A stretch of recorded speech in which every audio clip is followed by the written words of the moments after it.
Magluluto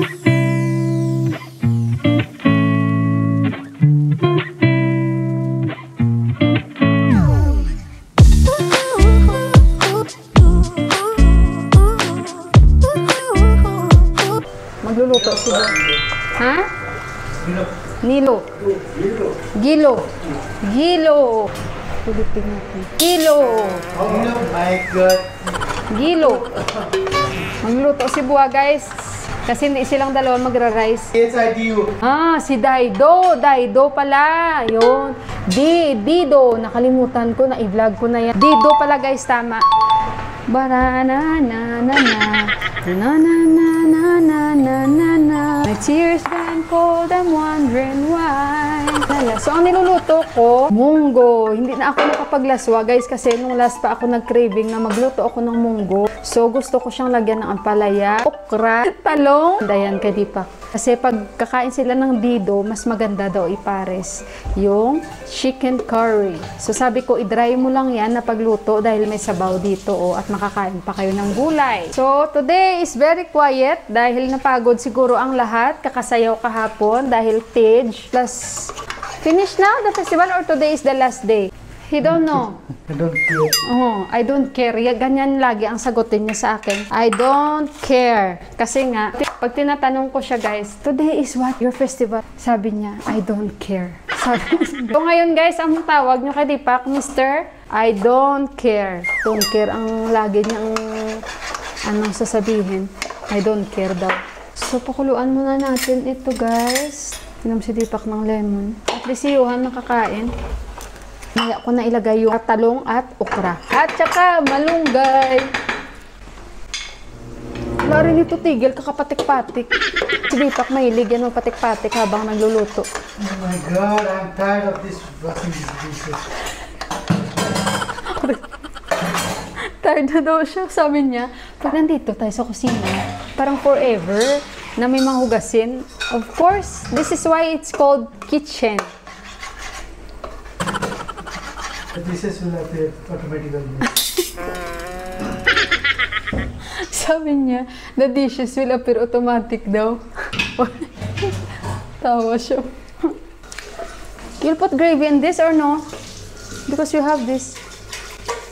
Sabi ko kasi wag niyang lagyan ng ng gravy. So ito na naman yung panibagong araw natin, panibagong vlog namin. As usual, sa kusina kami kasi ito yung routine namin, And si Deepak nasanay na siya. Buting ang ganun, guys.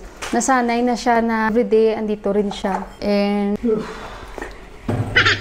yung hugasin, kasi ako ba, guys, pag naghiwa ako para sa aking yung mga pangsahog, separate yan sa bowl, guys. Siya, hindi, iba siya. Nakalagay lahat yan, guys, sa chopping board. Ganyan si Deepak. Ako, bowl naman yan. Subuan natin. Papa, you are my love, my king, my highness. Naghiwa ako, papaya at mangga. So, si Buwa na, guys, magluluto na siya ng dido. Yan ang gagawin nilang kanin ni Deepak. Millet daw yan, guys. At saka corn flour daw yan. So, niluto ni Buwa, tubig lang, only water.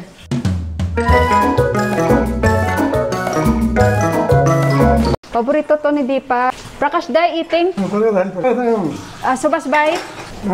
Yung bunso niyang anak. Deepak, narayan bay? Paborito nila yan, guys, na gagawin na kanin nila.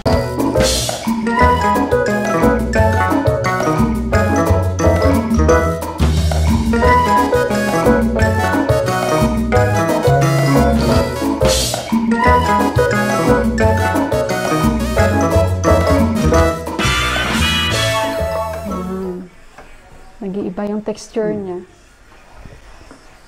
Tikcha? Okay. Oh, kinada. Tikcha! Come na. Ayan, guys, mag-prepare tayo dahil kakain na kami. Ayan, guys, oh, yung pagkain ni Buwa. May manok at yung munggo. May sabaw. Ganyan nila kainin. Deepak, munggo at yung chicken curry. Napadami lagay ko ng sabaw. So, kakain tayo, guys. Kain kami. Guys, andito na kami sa taas. Tapos na kami kumain. Gumawa si Yuhan. O, tingnan nyo. Kaya pala si Yuhan nasa rooftop. Kumuha siya ng mga mint leaves. Tapos nilagyan niya. How many lemon, anak? 4. Ay, hala, kadami ng lemon, anak. Only one? Ewan ko bakit saan to na-discover niyo yun. Masarap naman talaga pag may mint leaf. Baka sobrang sweet. How many spoon this one? 2. That's okay. Na kami sa taas and kakapahinga lang namin. Si Buwan nagpapahinga-hinga din. Yung ulap. Kaya kinuha na ni Deepak yung mga nilabhan. May araw siya guys, pero very gloomy siya. So, ayan si Johan. Anything you want to say, anak? Lightning McQueen is the best. Lightning McQueen is the best daw. Pumapatak na naman ang ulan sa buong bahay, sa bubong ng bahay. Ayan, umulan na. Pero I think ganitong ulan, titigil din ito agad-agad. Kasi hindi pa siya buong naging gloomy. Sobrang lakas.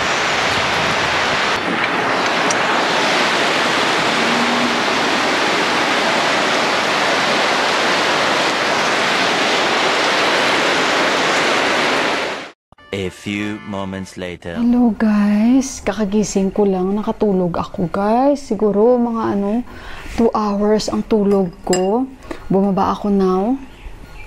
Nilagyan ko ng guys, dato puti na suka. Kain tayo kapayas. Tapos minix ko yan na mangga, kanina pa yan. Si Johan nasa loob. Alam nyo ba, si Johan talaga natutulog yan pag tanghali kahit nung maliit pa siya guys. Hindi talaga siya patulog pag tanghali. Nakatulog na kami ng tatay niya. Hindi talaga siya, bumangon talaga siya. Kain tayo guys. Ang sarap kanina guys ng aming lunch, yung munggo ko. Kain din sila. Si Johan kumain din, wala siyang choice. Gusto magpaluto ng meatballs. Tuan ko naman mamaya ng meatballs. Mag-i-edit pa ako guys. Kasi nakaramdam ako kanina ng antok. Tumabi ako kay Johan, kay Deepak nanonood ng movie. Nakatulog ako, tapos si Deepak nakatulog din. Guys, ayan, gabi na dito, alas 6 na. So, malamig. Kasi nga guys, pa winter na, parang nagpaparamdam na. Pabili ako ng saging at ito yung gagawin kong guys, yung meatballs ni Johan. At mamaya tawagan ko na naman yung papa ko. Ay nako, si papa ko naman, yung problema niya, yung tulog niya parating. Hindi siya makakatulog or ewan ko sa age niya na siguro kasi nga 71 na si papa. Tapos yan, lagi paulit-ulit, yung hindi siya makatulog. Hindi talaga siya guys, yung parang sabi ko, wag mo namang isipin 24 hours na hindi ka makatulog. Dahil actually nakakatulog siguro siya, pero sinasabi niya sa akin, sabi ko, hindi ka ba talaga nakakatulog? So sinasabi niya sa akin na, so wag mo sabihin na hindi ka talaga nakatulog kasi syempre para mag-worry ka rin sa kanya, di ba? Kaya minsan, nasasabihan namin, napapagalitan namin, dahil hindi talaga siya nakikinig ba? Guys, madilim. Ilaw, where are you? So, ayan na guys, kasi automatic yan. So, ayan guys, lumipat ako dito sa kwarto. At after nito, simulan ko na yung pagluto ng dinner ni Johan. So, medyo madilim-dilim na. And wala pa namang 6:30 dito, pero malamig na siya. So, hiling ko lang sana din na yung papa ko, itulungan niya yung sarili niya na wag mag-isip masyado ng mga walang kwentang bagay, guys. Kasi parang ang mga iniisip niya, yung mga walang kwenta-kwenta na mga bagay ba, na hindi man makakatulong sa kalusugan niya. Sa kahit anong sabihin namin sa kanya, wag kang mag-isip na ganyan. Kasi kung sa bagay, wala talaga siyang iisipin, no? Wala talaga siyang isipin kasi hindi man siya pinapabayaan, yung ganun. Kaya lagi namin, hindi kami nagkukulang na pagpapaalala o kausap sa kanya o tawag sa kanya. Naku, kung pwede lang guys, kung pwede lang uuwi tayo. Pero alam nyo yun, hindi ganun kadali. And syempre, meron din namang plano ako sa pag-uwi. And napapag-usapan yan. Pero syempre, darating at darating din tayo. Ang inihiling lang is, wag mo lagi isipin na hindi ka makatulog. Kaya lagi ko siyang inaano na tingnan mo itong si Bua. 72 years old na, mild stroke din ito. Pero si Bua, may sarili siyang routine. Sa kanya, mas malaki pa yan kay Bua, guys, yung papa. Parang hindi niya tinutulungan yung sarili niya. Yung parang iisipin niya na lang na hindi siya makatulog.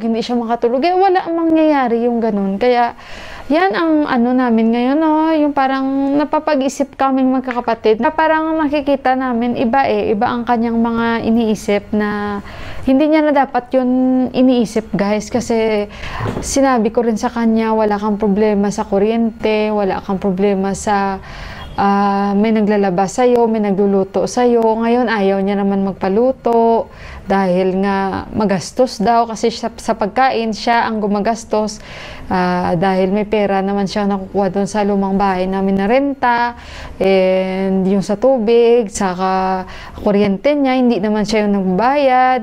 Tapos yung bunso naman namin kasi nga kahit pa paano may trabaho at yun talaga ang nag-shoulder sa kanya, and yung ate ko naman nag-shoulder yung mga gastusin niya doon, nabayadan yung tao na naglilinis araw-araw sa bahay at naglalaba ng mga damit niya. So sa kanya siya lang naman mag-isa, pagkain niya na lang at tubig na iniinom. Yan lang naman, napakasimple, guys. Talagang ano, guys, alam niyo yon, ay nako, napakahirap. Para kasi sa amin, wala siyang dapat isipin na gano'n. Importante ingatan niya yung sarili. Yan ko na yung vlog ko. Maraming salamat. Muli ako ay mag-i-edit na. And basta I love you all. God bless us all. And bye, guys!